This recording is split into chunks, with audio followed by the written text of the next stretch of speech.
ህዝባዊ እምቢተኝነት ወይም አመፅ ባለው በሁለቱ መካከል ነው ያለ።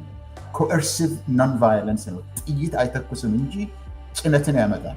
መሽኮርመም አለ በሰዎች ዘንድ ለመተባበር ብለሃል እና ምንድነው ያንን በሙሉ ኃይልና በሙሉ ጉልበት ላለመተባበር ችግር እየሆነ ያለው? የሰላማዊ ትግል እንቅስቃሴ አሁን በኢትዮጵያ በደንብ ፈርታይል በሆነ ሁኔታ ሊካሄድ የሚችልበት ሁኔታ እየመጣ ወርቅ ከየቦታው እየሰረቀ ወደ ዩኤኢ እያጓጓዘ በዛ ጦርነት ጦር መሳሪያ እየገዛ የሚኖር መንግስት መሰረታዊ የሆነው የህዝብን ፍላጎት ለማሟላት ይችላል ማለት አይቻልም። ተግባራዊ ሊሆን የሚችልበት ተጨባጭ ሁኔታ ሊያኖረው አይችልም። የኢትዮጵያ አንድነትና የህልውናዋ እስካልተጠበቀ በአብሮነት በኩል ህብረተሰቡ እንዲያውቅ የምትፈልጉት ነገር ካለ እሱን ማንሳት ትችላል። ይሄ ጠቅላይ ሚኒስትር አሁን አገሩ ኢትዮጵያ ሆኖ ነው እንጂ መገኘት የነበረበት እኮ እስር ቤት ውስጥ ነው።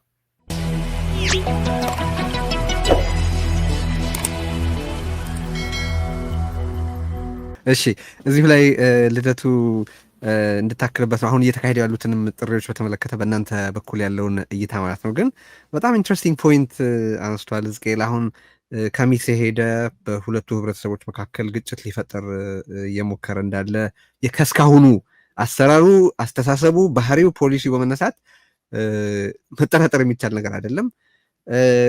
ጎንደር ሄዶ እኛ እኮ ልማት እንዳንሰራ እኮ እዚህ ልማት መሰራቱን የሚቃወሙ እኮ አሉ ብሎ በአማራ ክልል ውስጥ ውዝን ችግር ለመፍጠር እንዴት እንደሞከረ የተመለከትነው ነው። በአማራና ትግራይ መካከል ሊያባበሰው ብዙ የለፋለትን ግጭት ለመፍጠር የግዛት ጥያቄን እንዴት አድርጎ ለማግለብለብ እየሞከረ እንዳለ እየተመለከትን ነው። በኦሮሚያ ውስጥ ደግሞ መንግስቱ የአንድ ህብረተሰብ መንግስት እንደሆነ ለማስመሰል የሚያደርጋቸው ሙከራዎች አሉ። እነዚህ ሁሉ የአገዛዙ ምላሽ አካል ስለሆኑ በትግል መሪዎችና በትግል ተካፋዮች ዘንድ በአገዛዙ ዘንድ ሊመጡ የሚችሉትን ምላሾች አስመልክቶ ምን ጥበቃ ሊደረግ እንደሚገባ ማሰብ በጣም አስፈላጊ ስለሆነ ነው ጥያቄ የሆነ የማነሳው። ሰው የትብብር ጥሪውን በተመለከተ ያሉትን ጥሪዎች በተመለከተ አስተያየት ከሰጠ በኋላ ይህንንም እንድታነሳው ነው። ቀጥል። ጥሩ መሰረታዊ ነገሮች ናቸው ቴዲ የተነሱት ነገሮች።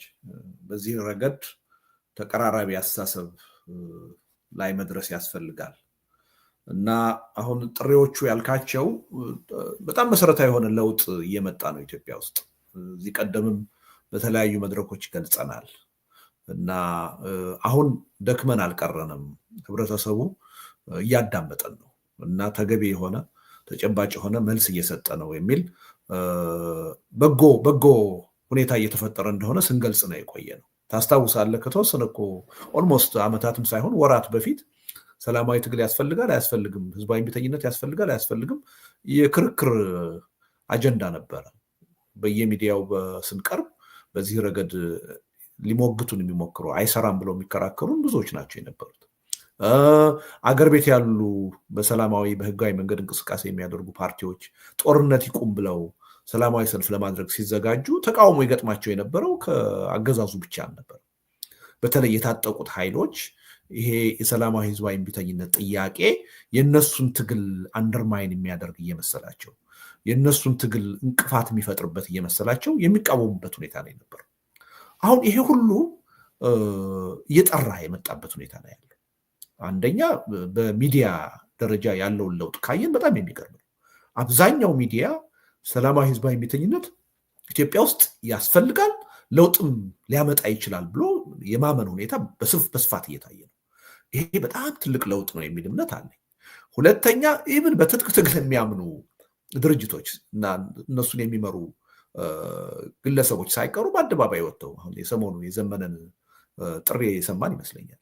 ሰላማዊ ህዝባዊ እምቢተኝነት ያስፈልጋል የሚል ግንዛቤ እንደፈጠሩ እያየን ነው። ይሄ ሰላማዊ ህዝባዊ እምቢተኝነት የሚያመጣው ውጤት እነሱንም ጭምር የሚጠቅም መሆኑን ተገንዝበዋል እና አጋርነታቸውን እያሳዩ ነው። እና ይሄ እኔ ቀላል ለውጥ አይመስለኝም። ወደፊት ለምናስበው የህዝባዊ እምቢተኝነት ትግል ትልቅ ግብአት ሆኖ የሚያገለግል ነው። ለምንድን ነው ትልቅ ግብአት የሚሆነው? አንድ ሰላማዊ ህዝባዊ እምቢተኝነት ውጤታማ እንዲሆን ከተፈለገ በህብረተሰብ ውስጥ ስልቱን በሚመለከት የተከፋፈለ አመለካከት መኖር የለበትም። ስልቱ ይጠቅማል አይጠቅምም የሚል የተከፋፈለ አመለካከት ህብረተሰብ ውስጥ ካለ ህብረተሰቡ በሙሉ ልብ ህዝባዊ እምቢተኝነትን አካሂዶ ውጤት ሊያመጣ አይችልም።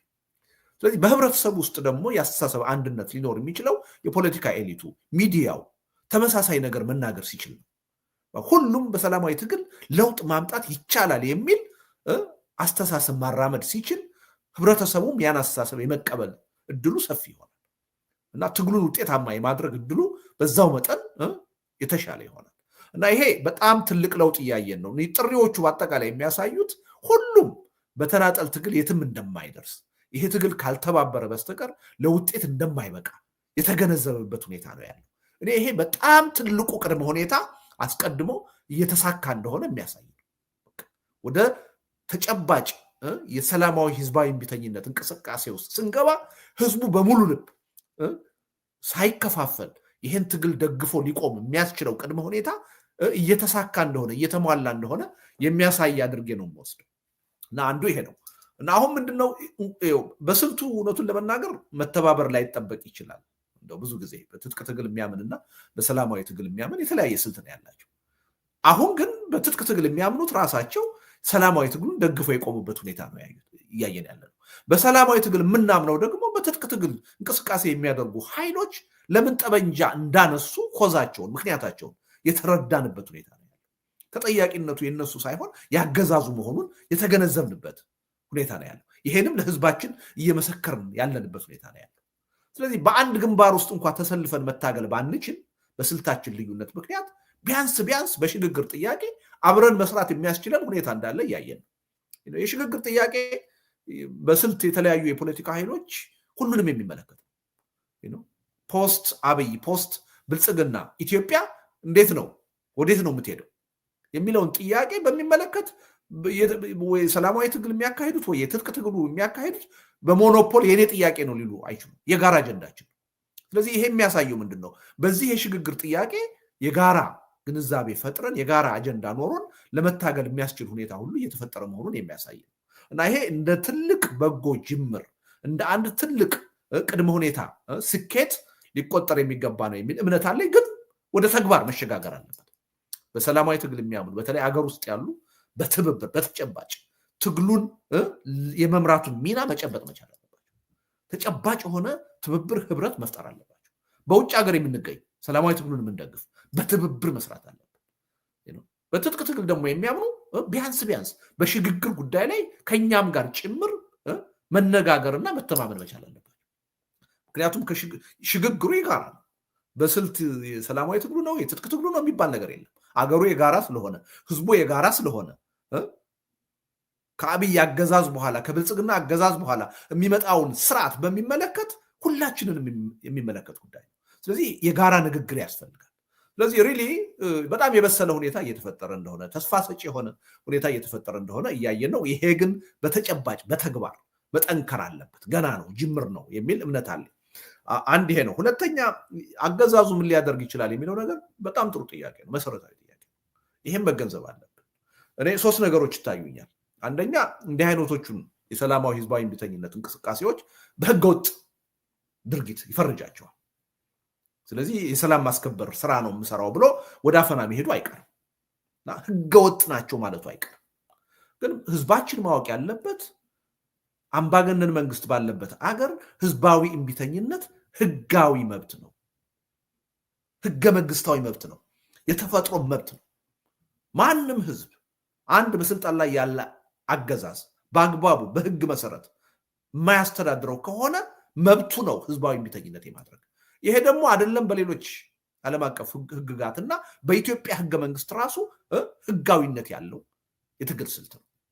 ስለዚህ አንዱ ህዝቡ መገንዘብ ያለበት የኢትዮጵያ የጸጥታ ኃይሎችም መገንዘብ ያለባቸው ህዝቡ የሚያካሂደው የሰላማዊ እምቢተኝነት ትግል አገዛዙ እንደሚለው ህገወጥ ትግል አይደለም፣ ሰላማዊና ህጋዊ ትግል ነው። ህገ መንግስታዊ መብት ነው፣ ተፈጥሯዊ መብት ነው። ይሄን ጠንቅቆ ማወቅ አለበት ህብረተሰቡ። ስለዚህ አገዛዙ በጠመንጃ አንበርክኬ እገዛለሁ እያለ በጉልበት እገዛለሁ እያለ የህዝብን መብት ሳያከብር ህዝቡ ለመብቱ የሚያነሳውን ጥያቄ በህገወጥነት ሊፈርጅ አይችልም። የህዝብን የትግል እንቅስቃሴ በህገወጥነት ሊፈርጅ የሚችል በሰላም የሚገዛ በህግ አግባብ የሚገዛ ስርዓት ነው። ስለዚህ ይሄ መንግስት በምንም ተአምር ይሄን የትግል እንቅስቃሴ በህገወጥነት ሊፈርጅ የሚችል አይደለም። መፈረጁ ግን አይቀርም። ህብረተሰቡ ይህን በደንብ መገንዘብ አለበት። መብቱ መሆኑን፣ ህገ መንግስታዊ መብቱ መሆኑን፣ ተፈጥሯዊ መብቱ መሆኑን፣ ዓለም አቀፍ ህግጋት የሚደግፉት መብቱ መሆኑን ማወቅ አለበት። አንዱ ይሄ። ሁለተኛ የውጭ አጀንዳ አድርጎ ማቅረቡ አይቀርም። የተላላኪዎች አጀንዳ፣ የባንዳዎች አጀንዳ፣ የባዳዎች አጀንዳ መቼስ የማይፈጥረው ቃል የለም ይህ አገዛዝ ብሎ ማቅረቡ አይቀርም። ኢትዮጵያውያን እውነቱን ለመናገር አሁን በዓለም ላይ ካለው ህዝብ በላይ ለትግል ለመነሳሳትና መስዋዕትነት ለመክፈል አገዛዝን ለመታገል ከማንም በላይ አጀንዳ አለ። የራሳችን አጀንዳ። ምንም የውጭ ተልዕኮ አያስፈልግም። ከበቂ በላይ የሆነ ሞልቶ እየፈሰሰ ያለ ግፍና በደል ኢትዮጵያ ውስጥ ተልዕኮ መቀበልም መበደርም አያስፈልግም። ስለዚህ እኛ የምንታገለው ወደፊትም መስዋዕትነት ለመክፈል የምንዘጋጀው ለራሳችን ጉዳይ፣ ለኢትዮጵያ ህዝብ ጉዳይ። ስለዚህ ይሄን ጉዳይ የባዕዳን ጉዳይ እንደሆነ የውጭ ኃይሎች ተልዕኮ እንደሆነ የሚያደርገው ፕሮፓጋንዳም እንደማይሰራ ህዝቡ ማሳየት አለበት። የኔ አጀንዳ ነው፣ ከበቂ በላይ ትግል እንዳደርግ መስዋዕትነት እንድከፍል የሚያስገድድ አጀንዳ ሰጥተኸኛል፣ እታገላለሁ የሚለውን ነገር በደንብ ማስጨበጥ ያስፈልጋል። እና አንዱ ፍረጃው ይሄ ነው። ሌላውና መሰረታዊው ግን ይሄ መንግስት በመቀጣጫ የሚያምን መንግስት ነው። ቴዲ እዚህ ቀደም አንተ ጋር ይሆን ሌላ ሰው ጋር ውይይት ሳደርግ መጥቀስ ይነሳል። ጠቅላይ ሚኒስትር አብይ አህመድ ጋር አንድ ውይይት ስናደርግ እኔና እሱ በተናጠል አንድ ጥያቄ በድንገት አንስቶልኝ ነበር። ያ ለውጥ ወዲያው መጣ እንደተባለ ሰሞን ስለነበረ ምንድነው ትልቅ ቻሌንጅ አሁን ይኖርብናል ብለህ የምታስበው አለኝ። አይ ይሄ በቄሮ በፋኖ የትግል እንቅስቃሴ ውስጥ የነበረው ወጣት ስራ ልንፈጥርለት ይገባል፣ ወደ ሰላማዊ ሂደት መግባት አለበት። ታግሎ ዝም ብሎ ወደ ቤቱ ከተመለሰ አስቸጋሪ ሁኔታ ይፈጠራል አልኩት። ኖ አለ። ወጣቱ ምንም ችግር የለውም፣ 4-5ቱን ግንባሩን ብትለው 4-5 ዓመት ይቆዝማል ነው ያለ። ይሄ ሰውዬ በመቀጣጫ ያምናል። በአደባባይ ፓርላማ ላይ ወጥቶ በስልጣናችን የምትመጡ ከሆነ በኢህአፓ ዘመን ከሆነው በላይ በመቶ ሺዎች ያልቃሉ ብሎ በህዝብ ላይ የዛተ መሪ ነው ያለ። 10 ሰው ሲሞት 100 ሰው ዝም ይላል ብሏል ፓርላማ ላይ ነገራችን ላይ በመቀጣጫ የሚያምን። ስለዚህ ምናልባት ከ30 ዓመት በፊት ቲናሚን ስኩዌር ቻይና ያየነው አይነት ጭካኔ ሊያሳይ ይችላል ይሄ ሰውዬ። እስከዛ ድረስ አይምሯችንን ማዘጋጀት አለብን። በታንክ ሁሉ አደባባይ ወጥቶ በንጹሃን ወጣቶች ላይ ሊረማመድ ይችላል። ግን የኢትዮጵያ ህዝብ ማወቅ ያለበት ምንድን ነው? እንዲህ አይነት ጭካኔ ሊፈጽም ይችላል። እንዲህ አይነቱን ጭካኔ ግን አይደለም ለወራት አይደለም ለዓመታት ለቀናት ይዞ መቀጠል የሚችል አገዛዝ አይደለም። ማህበራዊ መሰረቱን ያጣ ምንም ያሰባሰበው አይዲዮሎጂ የሌለው በሀገርና በህዝቡ ጉዳይ ያልተሰባሰበ በስልጣን ጥቅምና በኢኮኖሚ ክፍፍል ብቻ ስልጣን የያዘ አካል ነው። እንዲህ አይነት አካል በህዝብ ላይ ጥይት እየተኮሰ ረጅም ዕድሜ መቆየት አይችልም፣ ረጅም ቀናት መቆየት አይችልም። ስለዚህ መቀጣጫ የሚባለውን ነገር መንግስት ሊጠቀምበት እንደማይችል ህዝቡ ከወዲሁ ተስፋ ማስቆረጥ አለበት። የመቀጣጫ ድርጊት በጀመርክ ቁጥር ትግላችን የበለጠ ይጠናከራል፣ የበለጠ አጸፋዊ እርምጃ እንወስዳለን ማለት ማሳየት አለበት። እና መቀጣጫ እንደማይሰራ ህብረተሰቡ በደንብ ግንዛቤ ወስዶ አጸፋዊ ምላሽ መስጠት ይገባዋል። ከወዲሁ አገዛዙን መቀጣጫ እንደማይሰራ ተስፋ ማስቆረጥ ያስፈልጋል እንጂ አገዛዙ እስከ ግድያ ድረስ መሄዱ የሚቀር አይደለም። እና እኔ የሰላማዊ ትግል እንቅስቃሴ አሁን በኢትዮጵያ በደንብ ፈርታይል በሆነ ሁኔታ ሊካሄድ የሚችልበት ሁኔታ እየመጣ ነው። አሁን የከተማው ህዝብ እንዲንቀሳቀስ ነው እየፈለግን ያለ ነው። የተማረው ህዝብ እንዲንቀሳቀስ ነው እየፈለግን ያለ ነው። እውነቱን ለመናገር ወደፊት በሚካሄደው ሰላማዊ ትግል የኢትዮጵያ አርሶ አደሮች ጭምር ተሳታፊ ይሆናል። ከኛ እኮ ቀድመው ቴዲ እነሱ እኮ የሰላማዊ እንቅስቃሴ እኮ አሳይተውናል። ይሄ ጎጃም ገበሬዎች ጅራፍ ይዘው ወጥተው እኮ ሰላማዊ ሰልፍ አካሂደው አይደል? የሰላሌ ገበሬዎች እኮ አርሶ አደሮች ጫንቃቸው ላይ ቀንበር እኮ አድርገው የሰላም ጥያቄ እኮ አቅርበዋል። ይሄ የሰላም እንቅስቃሴ ሁሉን አቀፍ የሆነ ህዝብ ሁሉ የሚደግፈው ነው የሚሆነው። አገዛዝ አንቀጥቅጥ ብቻ ሳይሆን አገዛዝ አንበርክክ እንቅስቃሴ ነው የሚሆነው እና ምቹ ሁኔታዎች እየተፈጠሩ እንደሆነ እያየን ነው። ግን ዋናው ነገር ምንድን ነው? ካለፉት ድክመቶች፣ ስህተቶች ተምረን ጥራት ያለው ዝግጅት ማድረግ አለብን። የሀሳብ ዝግጅት ማድረግ አለብን። የድርጅት ህብረት ዝግጅት ማድረግ አለብን። በቁጥጥራችን ስር እያቀድን የምንመራው ትግል መሆን አለበት። በስሜት አይደለም፣ በግርግር አይደለም። ስለዚህ ለዛ ሌት ተቀን መስራት አለብን የሚል እምነት ነው ያለኝ። አመሰግናለሁ። እሺ አቶ ሙልጌታና ሕዝቅኤል እንደው ብታነሱት የማስበው አንድ ነገር አለ። ሕዝቅኤል ቅድም ጠቀስ አድርገዋል። ነገሩ ዳይለማ ላይ ነው ስርዓቱ። ገፍቼ ልጨፍልቀው ወይስ ዝም ብዬ ልየው የሚል አይነት በጣም የከፋ ዳይለማ ውስጥ የአምባገነኖች ዳይለማ ነው። እዛ ውስጥ እንዳለ አንስተሃልና አንድ ተከታታያችን የጻፈው ነገር አለ። አሁን የተማሪዎቹን እንቅስቃሴ ለማስቆም ሲል ይሄ ሌላ ቦታ ሄዳችሁ አገልግሎ ያልነውን ትተነዋል ሊል የሚችልበት እድል አለ እና እሱ እንዴት ይታያል ብለዋል። ይህን ጥያቄ ሰፋ አላርገውና በአገዛዙ በኩል የሚሰጡ ኮንሴሽንስ እንዴት ነው መስተናገድ ያለባቸው? የሆነ ተቃውሞ ሲመጣ ለጊዜው ኦኬ ትቼዋለሁ፣ ከዚህ በፊትም እንዳደረገው ደሞዝ ጥያቄ ሲቀርብ እሺ ደሞዝ ጨምራለሁ እንደሚለው አይነት ያለ ኮንሴሽን ሲያደርግ በታጋዮች በኩል በተቃውሞ ጎራ በኩል እንዴት ነው እነዚህ ኮንሴሽኖች መታየት ያለባቸው የሚለውን በተመለከተ አስተያየት እንድትሰጥ ነው።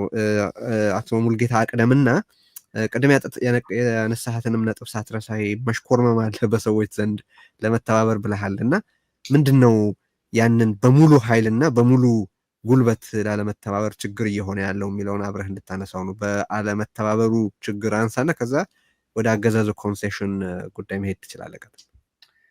መልካም ቴዲ፣ ቅድሙ ጥያቄ ላይ እንደው ያለፍኩት አንድ ነገር አስታውሼ ነበር።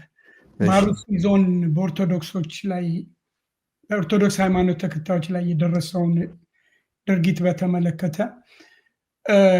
ከፍተኛ ግድያ ተካሄደ። ግን ግድያዎች በጣም በየቀኑ የሚደርሱ ጉዳዮች ስለሆኑ እንዲህ አይነት ሁኔታ ሲፈጠር ሁላችንም ቆም ብለን ሀዘናችንን ገልጸን በህይወት ህይወታቸው ያለፈውን እግዚአብሔር በገነት ያኑር፣ በህይወት ያሉትን የሚያጽናንል ነበር። እሱንም እንኳ ተውን ከመለመዳችን የተነሳ ብዙ ቁጥር በሚሊዮን ህዝብ ያለቀበት ሀገር ውስጥ 4-5 ሰው ሞተ። በቃ እንትን ሆኗል አሁን ለኛ እና አዝናለሁ እዛ ደረጃ ላይ በመድረሳችን። ግን በዚህ ሰዓት እንደው በዚህ አጋጣሚ እነዛ ህይወታቸው ያለፈውን ሰዎች ሳናስብና ስለነሱ ሳንቆረቆር ቀርተን አለመሆኑን የኦርቶዶክስ ተከታዮችም ሆነ የኢትዮጵያ ህዝብ እንዲገነዘበው ፈልጋለሁ። ቅድም ወንድሜ አንተ በጠየቀው በተለይ ትብብርን በተመለከተ ከመቼውም በበለጠ የታጋዮች ወይም ትግል ውስጥ ያሉ ፖለቲሻኖች የቅራኔዎች ደረጃንና የሚፈቱበትን ቅደም ተከተል ከመቼውም በበለጠ እየተገነዘብን የመጣን ይመስለኛል። ድሮ የፖለቲካ ቅራኔዎች ለምሳሌ የስልጣን፣ የግዛት አወቃቀር፣ የኢኮኖሚ ተጠቃሚነት እነዚህ በሀገራችን ህብረተሰቦች ውስጥ የውስጥ የቅራኔ ምንጮች ሆነው እርስ በርስ ሲያተራምሱን የነበሩ ናቸው። እነሱ ላይ ብዙ እናተኩር ነበር ድሮ። አሁን ለሁሉም ግልጽ የሆነው የህልውና በተለይ የህዝብና የሀገር ህልውና ከማንኛውም በላይ ቀዳሚ እንደሆነ የመገንዘብና የሀገሪቱና የህዝቡ የህልውና መጠበቅ እስከሌለ ድረስ የፖለቲካውንም ሆነ ትልልቅ የፖለቲካ ጥያቄዎች ብለን የምንላቸውን ለምሳሌ የራስን እድል በራስ የመወሰን የእሱ አይነት ጥያቄ እንኳ ያለው ድርጅት ያንን ፖለቲካ ተግባራዊ ሊሆን የሚችልበት ተጨባጭ ሁኔታ ሊያኖረው አይችልም። የኢትዮጵያ አንድነትና የህልውናዋ እስካልተጠበቀ። ለምሳሌ ብዙዎቻችን እናውቀዋለን። ኤርትራ ዛሬ ከኢትዮጵያ ተገንጥላ ሀገር የሆነችው ኢትዮጵያ ጠንካራና የፈቀደች ሀገር በመሆኗ ነው። ላለፉት 30 ዓመት የሶማሌላንድ ከሶማሊያ ተገንጥያለሁ ራሴን የምችል ነኝ ብላ አገር መሆን አልቻለችም። ምክንያቱም የሶማሊያ መንግስት ሊያውቅ ስላልፈቀደ። የኢትዮጵያ አንድነት የኢትዮጵያ ጠንካራና ሆና መውጣት እንደ ሀገር መቀጠል የፖለቲካ ችግሮቻችንን የመፍቻ ቅድመ ሁኔታ ነው። ስለዚህ ትልልቆቹ ብለን የምንላቸው ለምሳሌ የግዛት ወልቃይትን የምንበለው አዲስ አበባን የምንበለው ድሬዳዋን የምንበለው አንዳቸው የሚሆኑ የፖለቲካ ጥያቄዎች መፍትሄ ሊያገኙ አይችሉም የሀገር ህልውናና የህዝብ ህልውና እስካልተረጋገጠ። ስለዚህ የሀገራችን ህልውና የህዝቡ ህልውና መቅደም አለበት። ለዚህ ነው ሁሉም እየተገነዘበው መጥቷል። ዛሬ የአማራ ኃይሎችም የኦሮሞ ኃይሎችም የትግራይ ወንድሞችም ሁሉም ትብብር አንድ የጋራ ግንባር መፍጠርና ይህንን ስርዓት ማስወገድ አስፈላጊ እንደሆነ እየተገነዘበው መጥቷል። ይሄ ስርዓት እስካለ ድረስ ያንዳችንም የፖለቲካ ፍላጎት የፖለቲካ ፕሮግራም ተግባራዊ ሊሆን የሚችልበት አጋጣሚ አይኖርም። ስለዚህ መቅደም ያለበት ይህን ስርዓት ማስወገድ ነው። ይህን ስርዓት ለማስወገድ ደግሞ የጋራ የሆነ ግንባር መፈጠር አለበት። የጋራ ግንባሩ የሽግግር ሂደት ወይንም መንግስት የመመስረቻ ማዕቀፍ ማዘጋጀት አለበት። የሽግግር ሂደትን የሽግግር ፍትህን ሊያመጣ የሚችል ማዕቀፍ ማዘጋጀት አለበት። እነዚህን ሁኔታዎች ማሟላት ካልቻለ ግን እንደ 1966ቱ እንደ 2010ሩ ተጠላፊ ትግል ነው የሚሆነው ወይንም ለችግራችን ዘላቂ መፍትሄ የማያመጣ የከሸፈ ትግል ነው የሚሆነው። ስለዚህ ነው ሁሉም ይሄንን ተገንዝበዋል። አሁን ግን ያው ቅድም እንዳልኩት ሁሉም ይሽከረመማል። ቅድም እንዳልነው የኦጋዴ ግንባርን ትብብርን እንደሚፈልግ ገልጿል። ሌሎቹም የታጠቁ ኃይሎች በተለይ ፋኖም በዘመነ ካሴ በኩል ትብብር እንደሚፈልጉ ጠይቋል። ኦላም እንደዚሁ ጠይቋል። ግን አሁንም እየተሽከረመሙ ናቸው። ፍለፊት አልመጡም። ፍለፊት እኛ ያንን ክፍተት ለመሙላት ነው እንደዚህ ፍለፊት የመጣ ነው። ተገናኙ፣ እናገናኛቸው፣ አንድ ላይ ሁኑና ይህንን ስርዓት አስወግዱ የሚለው ፕላትፎርም ላይ የምንሰራው ለዚህ ነው።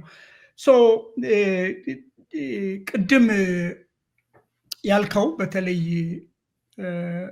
አስተማሪዎችን ነው ተማሪዎች ጥያቄዎቻችሁን እቀበላለሁ አትሄዱም ብሎ ሊያቆመው ይችላል። አዎ፣ ግን ሀገራችንን ተጨባጭ ሁኔታ ማየት አለብን። የሀገራችን ተጨባጭ ሁኔታ ሀገሪቱ ኢኮኖሚካሊ ባተሙ ተቀዶ ሊወድቅ የደረሰ ነው። ኢንፍሌሽን ከፍተኛ ደረጃ ላይ ደርሷል። መንግስት ለሰራተኞች ደሞዝ መክፈል የማይችልበት ደረጃ ላይ ነው ያለው። ቅድም እንዳልኩህ አስተማሪዎች መቅጠር ቀርቶ ያሉትንም ሪቴን ማድረግ ወይንም ይዞ ማቆየት ስለማይችል ሊመጣ የሚችለውን ጭንቀት አስቦ ነው የሶስተኛ ዓመት ተማሪዎችን ወደ ውጭ እንዲሄዱ ሰምታችሁታል። ብርሃኑ ነጋ ከአንድ ሳምንት በፊት የአስተማሪዎች እጥረት ይኖራል ወደፊት፣ ያ ነው የቀደመው። የሶስት ዓመኛ ተማሪዎች አስተማሪ ትሆናላችሁ የሚለው ሳይሆን የቀደመው ናሬቲቭ በኢትዮጵያ ውስጥ የአስተማሪዎች እጥረት ይኖራል የሚለውን እንዲነገር አደረጉ። ከዛ ቀጥሎ ነው የሶስተኛ ዓመት ተማሪዎች መዝመት ያለባቸው የሚለው። ግን እጥረት ይኖራልም ደግሞ ለሚለው ኮዝ አለው። ምክንያቱም ደሞዝ መክፈልና አስተማሪዎችን ይዞ መቀጠልም አይችሉም፣ አዲስም መቅጠር አይችሉም። ይሄ የኢኮኖሚ ክራይሲስ የሚፈጥረው ስፓርክ እነዚህን ልጆች ወደ ቤታችሁ ግቡ አትሄዱም ብሎ ቢያስገባቸውና ወይም በየትምህርት ቤቱ አፍኖ ቢይዘው ሌላ ስፓርክ ሌላ ቦታ መነሳቱ አይቀርም። የሚጭረው ነው። ህብረተሰቡ በቋፍ ያለ ሁኔታው ከሚገባው በላይ አብጦ የሚተነፍስበት ቦታ የሚፈልግበት ደረጃ የደረሰ ነው። ይሄ የኢትዮጵያ ተጨባጭ ሁኔታ ነው። ኢኮኖሚካሊም ፖለቲካሊም ይሄ ነው ያለው ሁኔታ። ሳም ስፓርክ ሳምዌር ይቀጥላል። ከዛም ሌላ ደግሞ ተማሪዎቹ የሌላው ህብረተሰብ አባል ናቸው። አባቶቻቸው አስተማሪዎች ናቸው፣ አባቶቻቸው ገበሬዎች ናቸው፣ አባቶቻቸው እናቶቻቸው ሴም ሳይክል ውስጥ ያሉ ችግር ውስጥ ያሉ የህብረተሰብ አካሎች ናቸው። በአጋጣሚ እነዚህ ተደራጅተው በአንድ ቦታ ያሉ ስለሆኑ ነው እንጂ ችግሩ እንደ ምክንያት ሆኖ አስወጣቸው እንጂ እየተብሰለሰለ እየተብላላ ያለ ችግር ነው። አያቆምም። ከዚህ በኋላ የሚመለስ ነገር የለም። አሁን እኛ ማተኮር አለብን ብዬ የማምነው እነዚህ የተቃዋሚ ኃይሎች ጠንካራ ግንባር ፈጥረው ይሄንን ስርዓት ሊጥል የሚችል ሙቭመንት ማካሄድ አለባቸው። ግን መጣል ብቻ ሳይሆን ሊተካው የሚችል በዘላቂነት ኢትዮጵያን ወደ ሰላም፣ ደህንነት እና የኢኮኖሚ እድገት ሊያበቃ የሚችል ስርዓት ሊፈጠር የሚችል የሽግግር ሂደት ውስጥ ሊያስገባ የሚችል አደረጃጀት የግድ ያስፈልጋል። እቅድ ፕላኑ ተነድፎ ተዘጋጅቶ ፍሬምወርኩ ማምን እንደሚሆን መገለጽ ላይኖርበት ይችላል። ግን ፍሬምወርኩ ተዘጋጅቶ መቅረብ አለበት። ይሄን ነገር ለማድረግ ደግሞ የሚችሉት ሁሉም የሚገኙበት ሁሉም ብሔር ብሔረሰቦች፣ ታጋዮች፣ ድርጅቶች፣ በሰላማዊ ትግል ያሉ የፖለቲካ ፓርቲዎች ሁሉም የተባበሩበት ሀገራዊ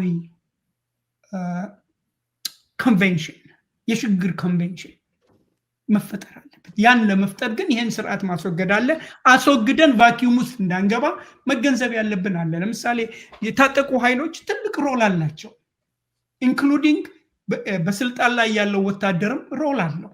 የሀገሪቱን ጸጥታ የማስከበር ሮል ኃላፊነት አለባቸው። ሊሞሉት የሚችሉት አስተዋጽኦ ይኖራል። ያን እንዳለ በታዋቂነት ይዘን ግን የፖለቲካ ቫኪዩም እንዳይኖር መዘጋጀት እና የአብሮነት ይህንን ክፍተት ለመሙላት ነው እየሞከረ ያለው። እሺ ቅድም ያነሳኋት ጥያቄ ያለች ሕዝቅኤል፣ የዚህ እንግዲህ ሁለት ትልልቅ ጥያቄዎች ላይ ያነሳቸው አሉ። የኢኮኖሚ ጥያቄ አለ፣ የሰላም ጥያቄ አለ። የኢኮኖሚውን ጥያቄ አቅም ስለሌለው የሰላሙን ጥያቄ ባህሪው ስላልሆነ ሊመልሳቸው አይችልም ብለናል እና በመካከል ግን ያለ አለ አይደል፣ ማታለል፣ ማጭበርበር እና ህብረተሰቡን በዛ መልኩ ለማቆየት መሞከር። በተማሪዎች ጉዳይ በአጋጣሚ ተነሳ እንጂ ለየነገሮቹ አገዛዙ የሚሰጣቸውን ኮንሴሽንስ እንዴት ነው ትሪት ማድረግ ያለብን የሚለውን በተመለከተ አስተያየትህን አቅርብና ከዛ የመጨረሻውን ራውንድ የምናደርገው ከዚህ በኋላ አብሮነት በሚያደርገው እንቅስቃሴ ያሏችሁን እቅዶች ልደቱ በተወሰነ ደረጃ ጠቅሶታል። ግን ከህብረተሰቡ ምንድን ነው የምትፈልጉት? ምን አይነት ዝግጅት ከወዲሁ ይደረግና የመሳሰሉ በአብሮነት በኩል እንዲተላለፉ የምትፈልጓቸውን መልእክቶች ልታነሱ ትችላላችሁ። ቀጥል እስኪ። መልካም። ይሄ ዋናው የአንተ ጥያቄ የተንጠለጠለው የሚመስለኝ አሁን መንግስት መልስ መልሻለሁ ማለት ይጀምራል። እሱ እንዴት ነው የሚታየው አይነት ነገር ነው ይመስለኝ። ይህም ትንሽ እኮ ሰንበት ያለ ነው። ሐኪሞች ይጨመርልን ደሞዝ ብለው የሚጠየቁበት ጊዜ ጨምራለሁ ነው ያለ አይደለም። ጨምራለሁ ማለት መንግስት በዛ በኩል ከሐኪሞቹ ጋራ ኮንፍሮንቴሽኑን አልፈለገም ነው። ለመመለስ እንደማይችል ያው አሁን አይተነዋል። በዛን ጊዜ በነሐሴ ወር ውስጥ በኦገስት ውስጥ ገና በጥቅምት እንሞላላችኋለን 300 እጥፍ ጨምረናል ነው ያለው የኢትዮጵያ ጠቅላይ ሚኒስትር። ማለት 300 እጥፍ 1500 የምታገኘው 300% እጥፍ ሲጨመርላት እንግዲህ የት እንደሚደርስ እናንተ ታውቃላችሁ። እንደሱ ነው ሲናገር የነበረው። እሱን አልቻለም፣ ለመመለስ አይችልም። ቢመልስም ያ ገንዘብ ምንም ነገር መግዛት ስለማይችል የኢኮኖሚ ችግሩን ለመፍታት አይችልም።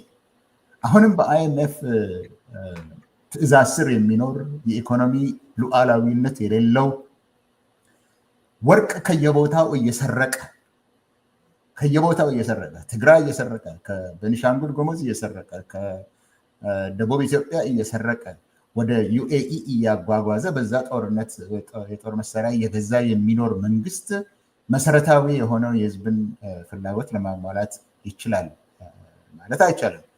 ስለማይችል ግን አንተ እንዳልከው በመካከል ነው ያለው። ስለማይችል በመካከል ነው ያለው ማስመሰል። ያው የሀገሪቱን ሚዲያ ሙሉ በሙሉ ተቆጣጥሮታል እና እንዲህ ያደርጋሉ። ቅድምም ጠቅሼልሃለሁ። አንድ ጠቅላይ ሚኒስትር 4 ቀን ሙሉ እንዴት ሀገሪቷ ያደገች እንደሆነች ሲናገር የነበረው የማስመሰል ነገር ነው እንጂ ረሃብ ውስጥ ያለውን ሰውዬ አልተራብክም እኮ ስላላረስክ ነው የጓሮ አትክልት ምናምን እያለው ስላልገባህ ነው እንጂ ጠግባሃል እኮ።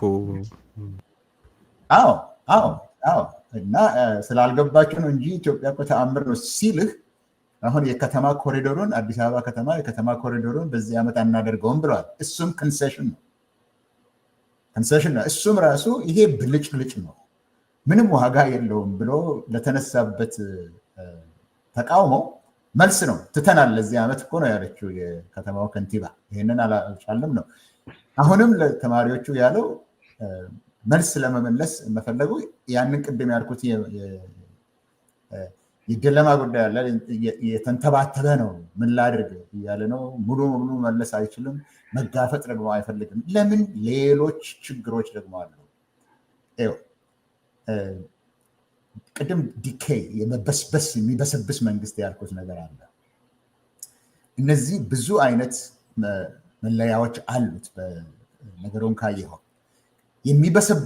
የበሰበሰ ያለ ዲኬይ ያደረገ ያለ አገዛዝ ይሄ ያልተገደበ ሙስና፣ የህግ የበላይነት መጥፋት፣ የኢኮኖሚ መቀዝቀዝና የገቢ አለመመጣጠን፣ አብዛኛው ምንም የለውም፣ ጥቂቱ ደግሞ አሁን አዲስ አበባ ከተማ ለቡ የሚባል ቦታ ከሄድክ እንደዚህ ገንዘብ ብር እንደዚህ የሚረጩ ናቸው ያሉበት። ወይም በመኪና ላይ ከኮፈኑ አይደለም ከውስጥ ዳሽቦርዱ ላይ ገንዘብ ይረጩና በዶላር ያሳዩና የሚገቡ ወይዛዝርት እሱን አይተው እንዲከተሏቸው እያደረጉ አሉ። ሌላው መኖር አይችልም። ሌላው ደግሞ እንደዚህ የሚያደርግበት ነው። እነዚህ ሁሉ የዛ የዲኬይ ምልክቶች ናቸው። የህዝብ አመኔታ መጥፋት፣ መንግስትን አለማመኑ፣ የፖለቲካና የማህበራዊ ኑሮ መላሸቅ፣ ኮሂዥን ማጣት ማለት ነው። ከነዚህ ሁሉ ግን መጨረሻውን የሚያሳይህ የኤሊት ዲፌክሽን ወይም መከፋፈል ነው። የመጨረሻ ላይ ያለ መሆኑን የሚያሳይ ያ ነው አንደኛው። ይህንን የማነሳው ምክንያቱ የህዝብ አመፁ ይሁን ሌላ የተጠቀሱት የትግል ስልቶች እንዴት አድርገው ከግብ መድረስ ይችላሉ የሚል ጥያቄ ስላለ ለዛ መልስ ለመስጠት ነው ይህንን ያነሳሁት። የኤሊት መከፋፈል አለ። አሁን የኢትዮጵያ መንግስት ወታደሮች በምሳሌ ልግለጽ። ወታደሮች ጀነራሎች አውሮፕላን እንግዛ ብለው እስከ ቤላሩስ ይሄዳሉ። አንዱ ሄድና ቤላሩስ የራሻ ታድሶ የሚሸጥ አውሮፕላን አለ። ታድሶ ነው የሚሸጥ፣ አዲሱን አይደለም የሚገዙት። የወደቀውን ተሰባስበው በቤላሩስ ላይ ቀለም ተቀብቶ ነው ለኤስዩ 35 ኤስዩ 27 ገዛ ነው የሚሉት። ያው ቀለም የተቀባ ነው። በዛ በሙሉ ዋጋ መግዛት ስለማይችሉ ከቤላሩስ ተነጋግሮ ይመጣል። ተነጋግሮ ሲመጣ ሁለት ሌሎች ጄኔራሎች ደግሞ የሚመጡትን የቤላሩስ የአውሮፕላን አዳሽ እና ሻጮችን ከዛ አብራችሁ ከተነጋገራችሁ የእናንተን ቋንቋ ከሚያውቀው ሰውዬ ጋር እንዳትነጋገሩ ብሎ ይከለክላሉ። በዚህ ለምንድን ነው ይህንን የሚያደርጉት? ከዛ ከግዢው የሚተርፍ ገንዘብ አለ እነሱ የሚበሉት። ስለዚህ ጀነራሎቹ በግል ጉዳይ ላይ አሁን አንድ ምሳሌ የተሰጠው 100 ምሳሌ ልሰጥህ እችላለሁ። በዚህ ጉዳይ ላይ ጀነራሎቹ ራሳቸው በዛ ሀብት መከፋፈል ላይ በጣም እየተጣሉ ነው ያሉት። በጣም እየተጣሉ ነው በውስጥ ያሉት። ይህንን ወደ ታች ልታወርደው ትችላለህ፣ ወደ ፖለቲካ ክፍሉ ልትወስደው ትችላለህ። ኤሊቱ አለመከፋፈል። የትጥቅ ትግል ማንም መርጦ አይሄድበትም፣ ተገፍተው ነው የሚሄድበት። ማንም አይመርጠውም። ለምን? ይሄ ካርል ቨን ክሎትሰቪትስ የተባለ ያለው እንደተናገረው ጦርነት እኮ የፖለቲካ ሌላኛው መንገድ ነው እንዳለው፣ ሌላኛው መንገድ ነው ፖለቲካ ነው እሱም ለማለት ነው። ሰላማዊ የፖለቲካ ትግል የሚያካሄዱትም በሰላማዊ መንገድ በከተማ ውስጥ ሆነው ህጋዊ መንገድ የሚያደርጉ አሉ። በዚህ መካከል ደግሞ ይሄ የህዝባዊ እምቢተኝነት ወይም አመፅ ባለው በሁለቱ መካከል ነው ያለው። ኮኤርሲቭ ነን ቫይለንስ ነው። ጥይት አይተኩስም እንጂ ጭነትን ያመጣል። ኮኤርሲቭ ነን ቫይለንስ ነው፣ በመካከል ላይ ነው ያለው። እነዚህ ሁሉ ለአንድ ዓላማ ነው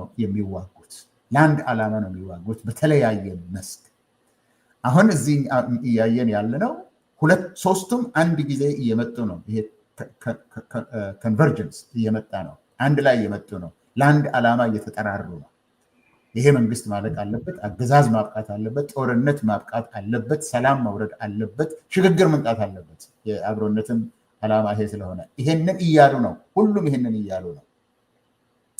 ኤሊት ዲፌክሽን ባለበት ጊዜ፣ ህዝባዊ ቤተኝነት ባለበት ጊዜ ከውጭ ያሉት የትጥቅ ታጋዮች ኃይላቸው በጨመረበት ጊዜ ወደዛ አልሄድም፣ ምክንያት አለኝ ይሄንን የምልበት በበዛበት ጊዜ ሁሉም አንድ ላይ እየመጣ ነው ያለው። እነዚህ ሶስቱ ክፍሎች የተከፋፈሉ ሳይሆን ህዝባዊ አመፀኝነት ይሰራል ወይስ አይሰራም የሚል ክርክር ሳይሆን አሁን ያለው ሁሉም አንድ ላይ መጥተው ሀሳቡን በአንድ አገዛዝ ላይ ያሳረፈበት ጊዜ ነው ያለው። እዚህ ላይ ምንድን ነው ህዝባዊ እምቢተኝነት ማየት ያለበት፣ ያንን የሚያራምድ ማየት ያለበት፣ አንደኛ ኤሊት ዲፌክሽኑን ማየት ምን ያህል እየበዛ ነው። ሁለተኛ ወታደሩ ለመተኮስ ፈቃደኝነቱ ምን ያህል ዝግጁ ነው የሚለውን ነገር ማየት።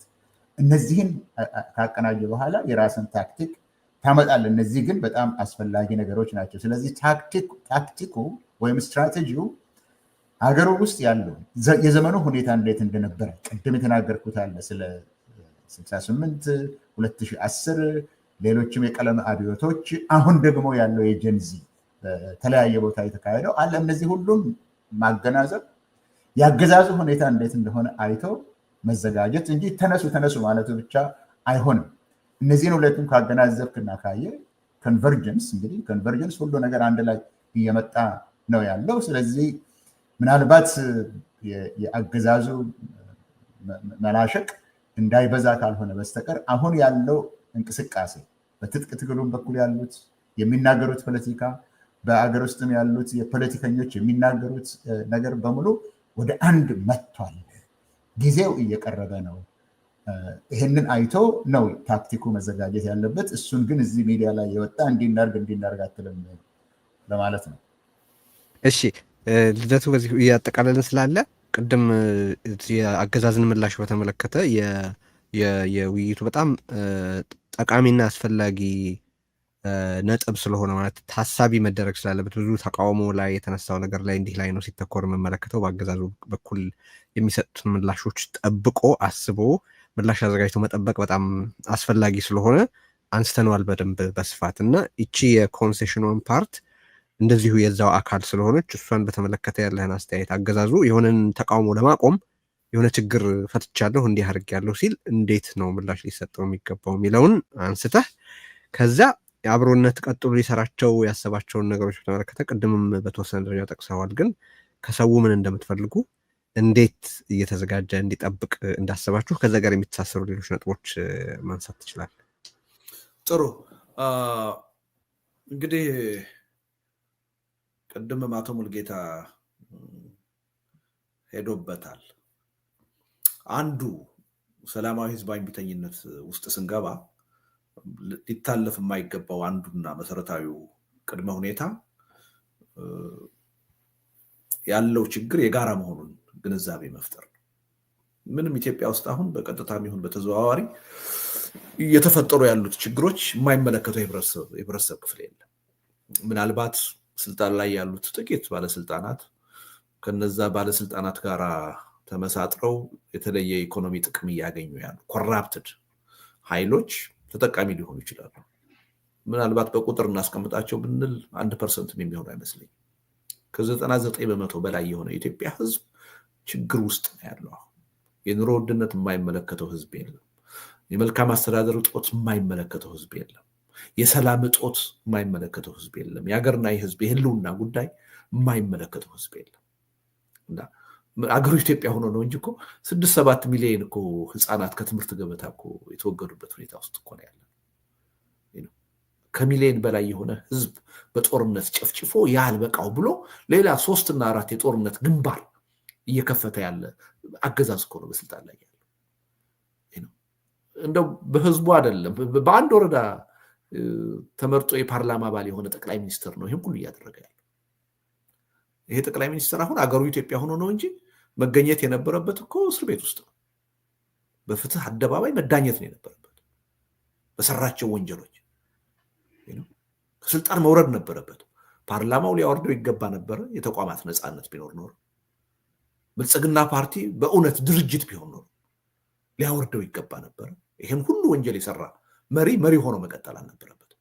እንደው ሌላው ቀርቶ የጸረ ሙስና ኮሚሽን አቃቤ ሕግ መክሰስ ነበረበት እኮ። በቁጥር 1 አሁን ሊያስከስስ የሚችል በሙስና ወንጀል የሚፈጽመው ጠቅላይ ሚኒስትሩ ነው። ፓርላማው በማያውቀው በጀት የጨረታ ሕግ በማይመለከተው አሰራር ነው ይሄ ሁሉ አብረቅራቂ ፕሮጀክት እየተሰራ ያለው። ተጠያቂነት የለም። ቁንጮ ኮራፕሽን አሁን እየተፈጸመ ያለው በቤተ መንግስቱ ሰዎች ነው፣ በጠቅላይ ሚኒስትሩ እና ኢትዮጵያ ሆኖ ነው እንዲህ አይነት አገዛዝ በስልጣን ላይ እየቀጠለው እና ይሄ ችግር ኢትዮጵያ ውስጥ አሁን አይመለከተኝም ሊል የሚችል ሰው የለም። ስለዚህ ምንድነው መሆን ያለበት? ይሄ በተናጠል የደሞዝ ጥያቄ፣ የተለያዩ ጥያቄዎች እያነሳን በየአካባቢው ማድረጉ አይጠበቅም ሊባል አይችልም፣ አይገባም ሊባል አይችልም። ህብረተሰቡ ብሶቱ በተለያየ መልኩ በተለያየ መንገድ ሊገልጽ ይችላል። ግን ማወቅ ያለብን አገራዊ የሆነ ችግር ነው ያለብን።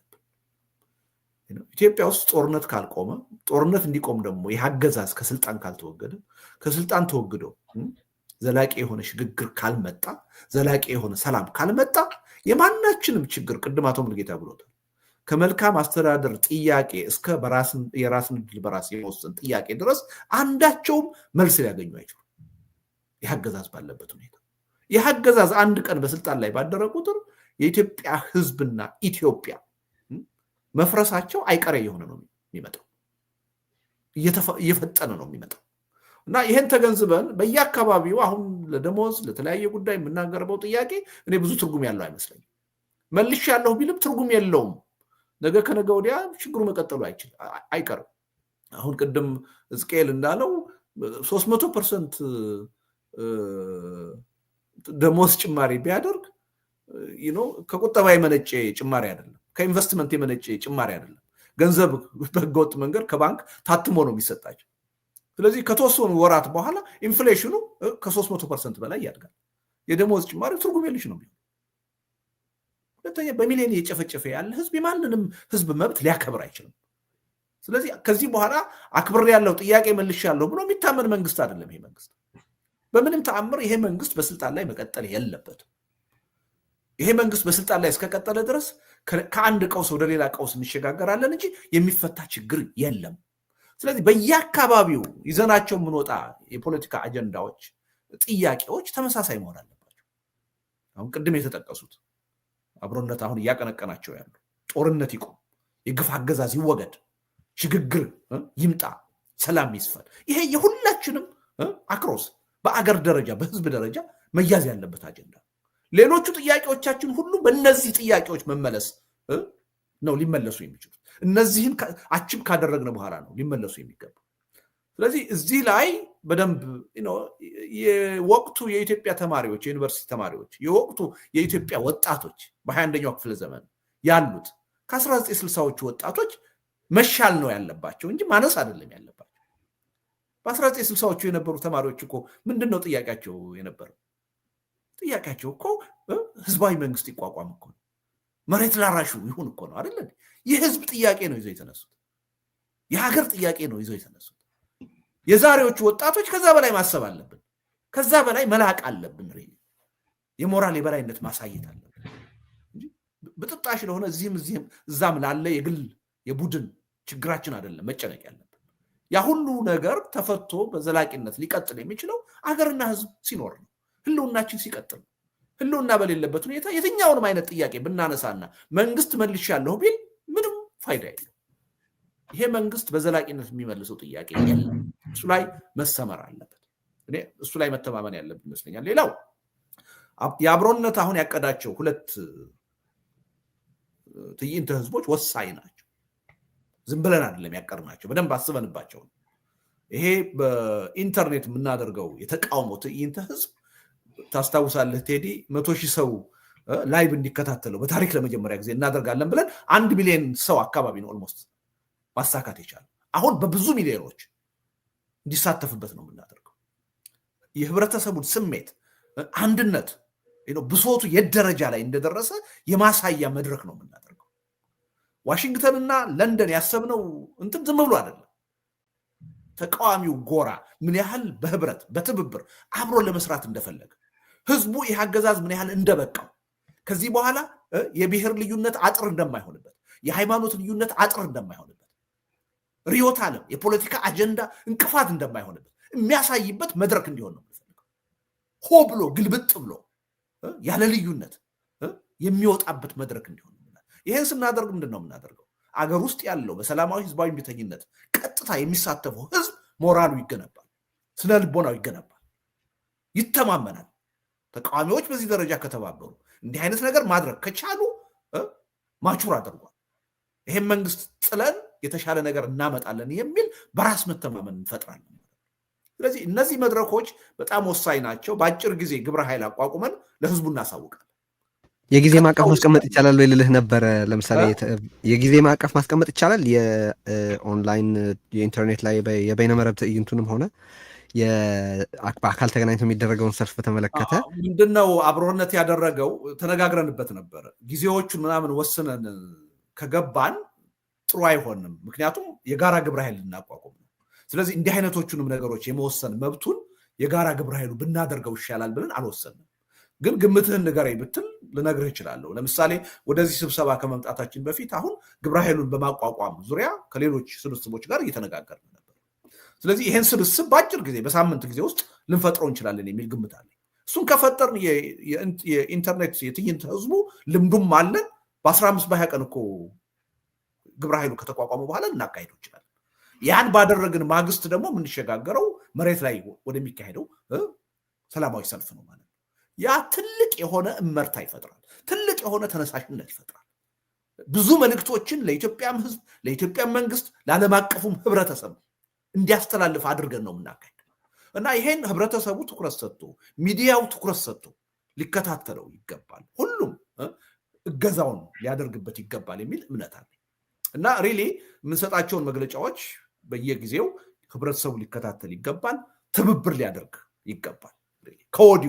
ከወዲሁ የስነ ልቦና ዝግጅት ሊያደርግ ይገባል እና እያንዳንዷ ነገሮች አሁን የምንሰራቸው ስራዎች ዞሮ ዞሮ በድምር ውጤቱ አገዛዝ አንበርክክ የሆነ ህዝባዊ እምቢተኝነት ኢትዮጵያ ውስጥ ለማቀጣጠል ለማካሄድ ሳያሸንፍ የማይቆም በእርግጠኝነት እሱን ለማካሄድ የሚያስችሉ ቅድመ ሁኔታዎችን ነው እየሰራን ያለን። ህብረተሰቡ ይሄን አውቆ ሁለንተናዊ ድጋፍ ማድረግ አለበት። በትኩረት በንቃት መከታተል አለበት። የፖለቲካ ኃይሎች ደግሞ ምንም ማቄን ጨርቄን የለም። ለሁሉም ነገር መፍትሄ ያስቀምጠናል። የወንጀል ተጠያቂነት የሚኖርባቸው ኃይሎች ዛሬ አይደለም ሂሳብ ማወራረድ የሚችለው፣ ነገ የሽግግር ጊዜ ፍትህ ይመጣል። ማናችንም በወንጀል የተሳተፍን ኃይሎች ተጠያቂ እንሆናለን። ተጠያቂነትን ምንም የሚተካ ነገር የለም። ያሉብንን የፖለቲካ አጀንዳ ቅራኔ እንዴት መፍታት እንደምንችል እያስቀመጥን ነው። መፍትሄ የምንችለውን በድርድር በውይይት እንፈታለን። እኛ ካልቻል አገሩ ባለቤት አለው። የኢትዮጵያ ህዝብ የሚባል ባለቤት አለው። ስለዚህ በምርጫ ሂደት የሚፈቱ የፖለቲካ ልዩነቶች ይኖራሉ። በህዝበ ውሳኔ የሚፈቱ ልዩነቶች ሊኖሩ ይችላሉ። እንዲቋቋም የምንፈልገው የሽግግር ሂደት ይህን ሁሉ ነገር ለማስተናገድ የሚያስችል ነው። ስለዚህ አሁን የሚያጣላን ነገር የለም። አንድ ሀገር፣ አንድ ህዝብ አለን። ያ አገርና ህዝብ ተርፎ እነዚህን የፖለቲካ ጥያቄዎቻችንን ልዩነቶቻችንን በሰለጠነ መንገድ ዴሞክራቲክ በሆነ አግባብ በህዝብ ውሳኔ የምንፈታበት ሁኔታ መፈጠር አለበት እና ሪሊ አሁን በፍጥነት የህዝቡ ትልቅ የሆነ ማዕበል ነው እየመጣ ያለው። ይሄ ማዕበል ከኛ ፍጥነት አልፎ መሄድ የለበት። እኛ የበለጠ ፈጥነን የምንቆጣጠረው መሆን አለበት። አቅጣጫ ሲዘን የምንመራው መሆን አለበት። እንደ ፖለቲካ ኃይልም እኛ ካለፉት የፖለቲካ ኃይሎች የተሻልነን ማለት ካለብን ሪሊ ይሄን ትግል በእቅድ መምራት አለብን። በስሜት አይደለም፣ በተጠና ሁኔታ መምራት አለብን። ስለዚህ ህዝቡ በትግሉ ውስጥ ሊከፍለው የሚገባው መስዋዕትነት ባነሰ ሁኔታ እንዴት ነው ይሄን የምንፈጽመው? ባነሰ ጊዜ እንዴት ነው የምንፈጽመው? ለዘላቂ ውጤት በሚያበቃ መልኩ እንዴት ነው የምንፈጽመው በሚለው ጉዳይ ላይ በደንብ ነው እየተዘጋጀን ያለ በኃላፊነት ስሜት እና ህዝቡ ይህን ማወቅ አለበት። ከዛ በኋላ ደግሞ ሪሊ አገዛዙ ከተፈረካከሰ በኋላ ቅድም እንደተባለ የፖለቲካ ቫኪዩም ከተፈጠረ በኋላ ከአሁኑ ምን አይነት የሽግግር መንግስት ነው የምናቋቁመው? ምን አይነት ቅርጽና ይዘት ይኖረዋል? ህዝቡ በዛ እምነት እንዲኖር እኛ የምንታገለው ስልጣን ላይ ያለውን አካል ለማውረድ ያን ግብ አድርገን ሳይሆን የተሻለ ነገር ለማምጣት እንደሆነ ህዝቡ እንዲያምንብን። ይሄ እምነት ምን ይፈጥራል? ይሄ ጥርጣሬ በፖለቲካችን ውስጥ ስር የሰደደውን ጥርጣሬ፣ አለመተማመን ሁሉ በማለዘብ ረገድ ትልቅ ሚና ይጫወታል እና በዛ ሁኔታ ላይ ነው ያለነው። ይከታተሉን ሚዲያዎች፣ ሪሊ የምታደርጉትን እገዛ የበለጠ አጠናክራችሁ ቀጥሉ እና በአጭር ጊዜ ይሄ የትግል እንቅስቃሴ ሁላችንም ከምንገምተው በላይ መርታ ያሳያል የሚል ተስፋ ነው ያለኝ። እሺ፣ በጣም አመሰግናለሁ ሁላችሁንም። ምናልባት የቀረ አብሮነትን በተመለከተ ያለ ማሳሰቢያ ካለ አቶ ሙሉጌታ 1-2 ደቂቃ ልሰጥህ እችላለሁ። በአጭሩ ልታቀርብልን የምትችለው ነገር ካለ ማለት ነው። በጉዳዮቹን አንስተናቸዋል፣ መልእክቶቹ ተላልፈዋል። ግን እስካሁን በተነሱት ውስጥ አብሮነትን በተመለከተ ያልተነሳ ነገር ካለ አንድ እድል ስጥ።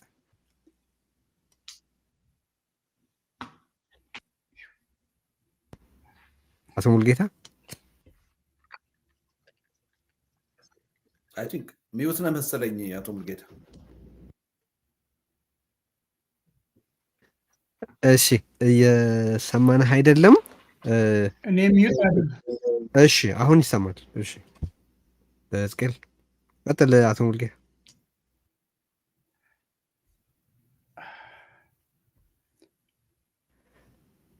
እሺ፣ አሁን ተሰምቶ ነበር ግን መልሰን እየሰማንህ አይደለም። ሌሎቻችሁ ምናልባት እስቄል ያልተነሳ የምትለው ነገር ካለ እድሉን እንድትጠቀም ያክል በአብሮነት በኩል ህብረተሰቡ እንዲያውቅ የምትፈልጉት ነገር ካለ እሱን ማንሳት ትችላል።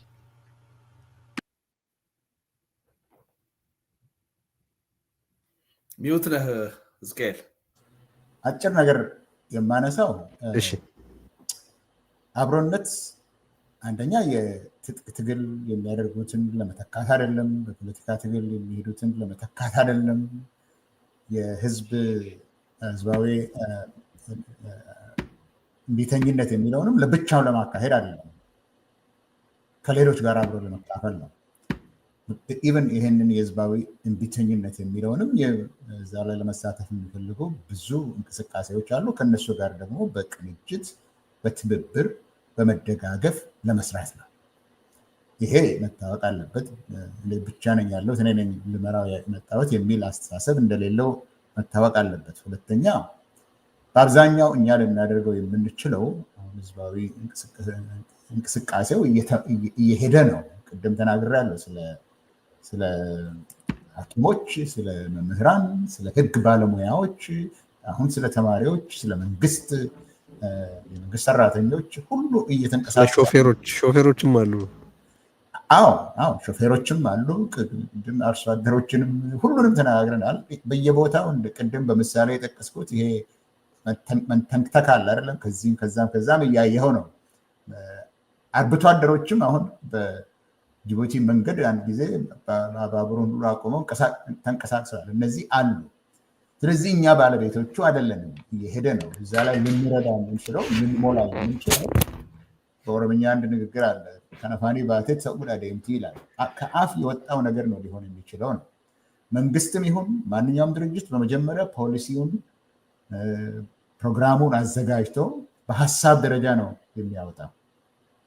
ልደቱም ደጋግሞ እንደተናገረው በሀሳብ ደረጃ በአገር ውስጥ ያው ሁሉን ነገር አፍኖ ይዞ ስላለ በሀሳብ ደረጃ ለኢትዮጵያ የሚመቸው አሁን ካለንበት ቦታ ተነስተን የሚመች ቦታ ላይ ለመድረስ የምንችለው መጀመሪያ ሀሳቦችን በማስቀመጥ ነው እንጂ አንድ ቀን መንግስት ከተፈረካከሰ በኋላ ተነስተን መደነባበር አይደለም።